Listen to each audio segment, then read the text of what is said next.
Assalamualaikum warahmatullahi wabarakatuh. Gimana kabarnya teman-teman? Mudah-mudahan dalam keadaan sehat walafiat, tidak kekurangan sesuatu apapun. Di sini saya akan menjelaskan tentang iman kepada kitab Allah. Namun sebelumnya saya akan menjelaskan dulu apa itu iman. Mungkin bukan sesuatu yang aneh lagi ya, karena memang sudah dipelajari dari tingkat TK mungkin sampai pada tingkat tinggi, membahas tentang rukun iman. Nah, iman artinya adalah percaya atau yakin. Itu menurut bahasa.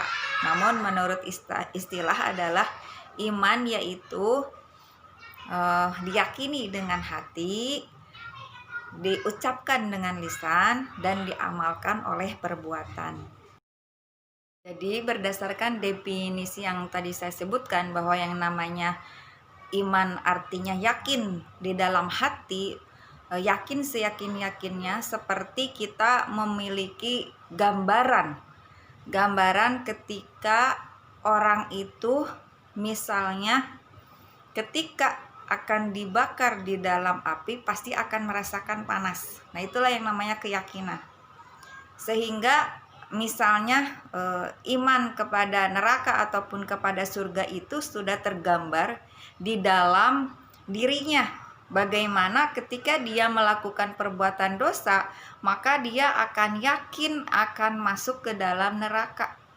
Nah, yakinnya itu adalah keyakinan seperti orang yang apabila dibakar, tangannya ataupun badannya akan merasakan panas yang amat sangat, sehingga melahirkan suatu perbuatan yang mana ketika ada suatu perintah dari Allah, maka dia akan melakukannya, terutama yang wajib.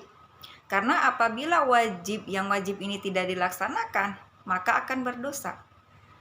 Kalau perintahnya hanya berupa sunnah, itu tidak apa-apa tidak dikerjakan, namun mendapatkan kerugian karena tidak mendapatkan pahala.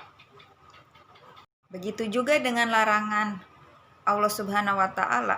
Ketika manusia melakukan apa yang dilarang oleh Allah Subhanahu wa Ta'ala, dia yakin akan mendapatkan siksa ataupun nanti di akhirat masuk neraka. Kalau ada fenomena manusia sekarang mengatakan gimana nanti saja gitu urusan surga dan neraka, padahal surga dan neraka itu adalah tergantung amal perbuatan kita di dunia. Ini menunjukkan bahwa orang tersebut tidak beriman atau kurang beriman. Kita banyak jumpai gitu manusia yang melakukan perbuatan dosa, baik itu tadi tidak melakukan apa yang diperintahkan Allah, ataupun dia malah melaksanakan apa yang dilarang oleh Allah. Berarti ini bertentangan dengan definisi iman yang saya sebutkan tadi, yaitu diyakini di hati, diucapkan dengan lisan, dan dilakukan atau direalisasikan dengan amal perbuatan. Namun pada kenyataannya amal perbuatannya bertentangan dengan iman dianya. Lalu iman kepada kitab-kitab Allah maksudnya kita meyakini seyakin-yakinnya bahwa kitab yang diturunkan oleh Allah, yaitu yang pertama kitab Taurat, lalu ada kitab Zabur, lalu ada Injil, dan yang terakhir adalah Al-Quran. Kita yakin bahwa semua kitab tersebut diturunkan oleh Allah Subhanahu wa Ta'ala kepada Rasulnya sebagai petunjuk bagi manusia yang ada di muka bumi ini. Bagaimana manusia harus bertindak, bagaimana manusia harus melakukan sesuatunya, itu semua diatur di dalam kitab-kitab tersebut. Nah, supaya apa gitu ya? Supaya manusia itu hidup tentram dan bahagia gitu. Karena apa? Karena memang Allah mengetahui gitu apa saja yang ada di dalam diri manusia.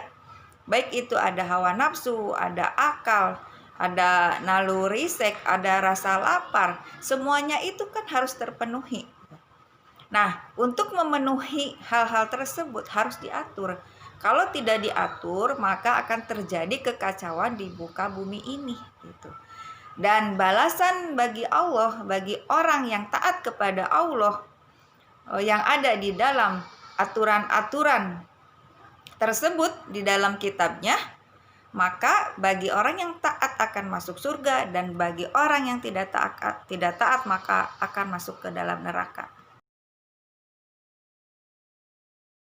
Dalam surat An-Nisa ayat 136 dikatakan, "Hai orang-orang yang beriman, tetaplah beriman kepada Allah, Rasul-Nya, dan kepada kitab yaitu Al-Quran yang Allah turunkan kepada Rasul-Nya, serta kitab yang Allah turunkan sebelumnya. Barang siapa yang kafir kepada Allah, malaikat-malaikatnya, kitab-kitabnya, rasul-rasulnya, dan hari kemudian, maka sesungguhnya orang itu telah sesat sejauh-jauhnya." Di sini maknanya bahwa orang yang tidak beriman itu dikatakan oleh Allah sesat. Berarti artinya ini suatu perbuatan dosa besar. Bahkan bisa dikatakan murtad orang yang tidak beriman kepada salah satu rukun iman yang 6. Mungkin itu saja yang saya dapat sampaikan tentang definisi iman. Mudah-mudahan bermanfaat. Mohon maaf kalau ada kesalahan. Wassalamualaikum warahmatullahi wabarakatuh.